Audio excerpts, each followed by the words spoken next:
Album சாங்ஸ்னா அது இப்படி தாண்டா இருக்கணும் அப்படின்னு சொல்ற அளவுக்கு தமிழ்ல வந்து ஃபேமஸான ஆல்பம் சாங்ஸை இந்த வீடியோல பார்க்கலாம். மறக்க முடியவில்லை, அவனுக்கு வலிகள் தெரியவில்லை. பறந்து வந்த பழங்கிலேயே வெற்ற கண்ணை எடுக்கலை.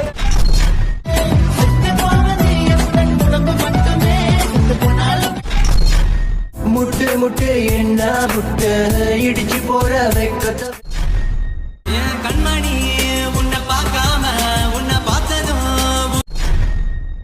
நான் குடிக்க போறேன். மனசா ஏண்டி நொறுக்குற வார்த்தையால நீ விட்டு செல்லாதே இந்த நண்பே. அழகே அழகே அழகே கண்ணுக்குள்ள நிக்கிற என் காதலிய உன்னை விட்ட யார் தொடைய